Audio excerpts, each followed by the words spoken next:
So we've got everything freed up here, as you can see. So I've got my adjustments. I'm a little happier with that. I want to get back to getting this bolt in. So now that I have appropriate tools, we probably can get this done a lot quicker. What I want to do is work that spacer into its proper position. This seems to be collapsed too much, so I'm going to try to get that freed up by loosening this and a couple on the bottom.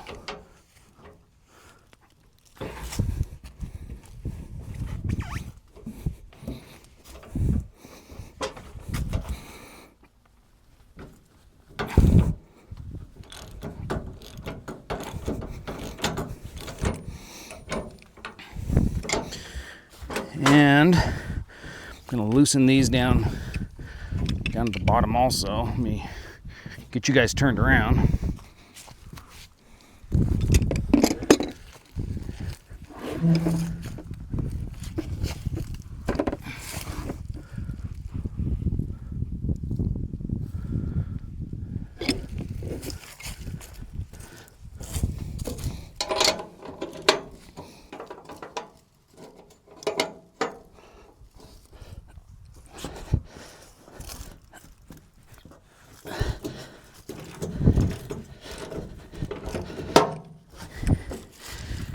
And these are attached with lock nuts here. So the reality is it probably needs to be a little bit loose just to have the proper movement in this hitch that it needs. But we're going to check that out and decide that.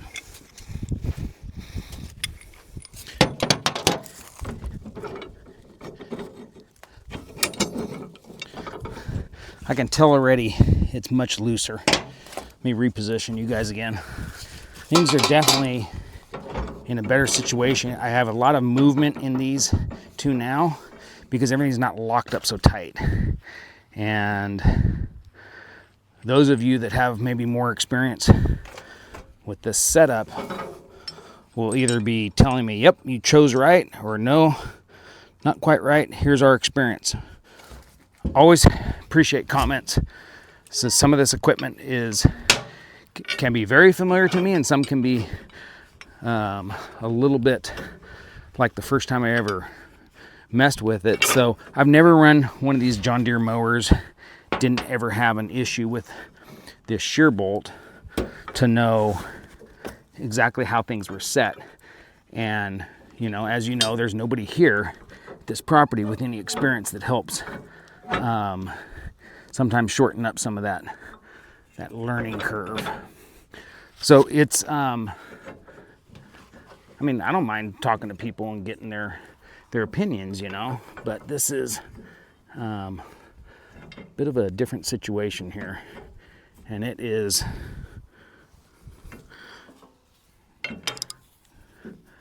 compounded with the fact that I've never messed with one of these John Deere mowers. I tend to be pretty much a John Deere guy, but the more you learn from me, the more you'll find out that I just do what works. I don't really care about the color. So sometimes people have such dynamic brand loyalty, they never look outside the box. And while I wish one company built everything, like, I like Milwaukee, I like John Deere,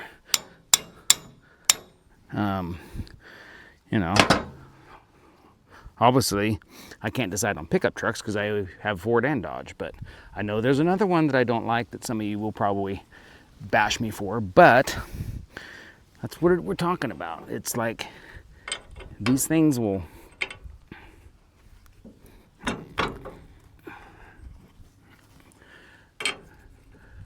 drive you to drink sometimes when you're just trying to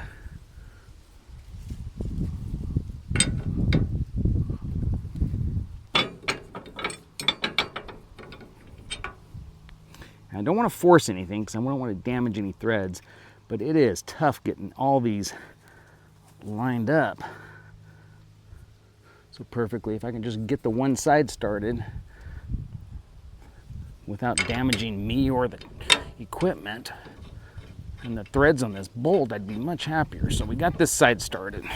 Okay, so we are working towards a good direction now. And like I say, I think there was a little damage done to this when this bolt broke. I don't know the facts of what they were dealing with, but it's likely everything on this frame was just entirely too tight. And so instead of having the flexibility to move like it's designed to, it probably just snapped that thing.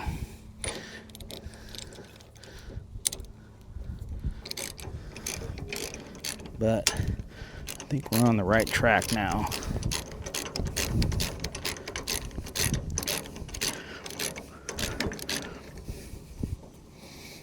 There we go. Look what's coming through. And there's really not threads in there, but it fits so tight in that shoulder, I thought that might protect them a little bit more. So now we're through. We got our lock nut again. So lock nuts usually tell me you don't have to be compressed all the way to keep everything tight and have a lock washer. When you see that crown around that nut, that's a lock nut. And so it's designed to get onto those threads and lock in whatever position you leave it. So sometimes that position is slightly loose so that things move just like that. That's what we're looking for out of this hitch. My guess is they had it clamped down like none other. And lost all that movement.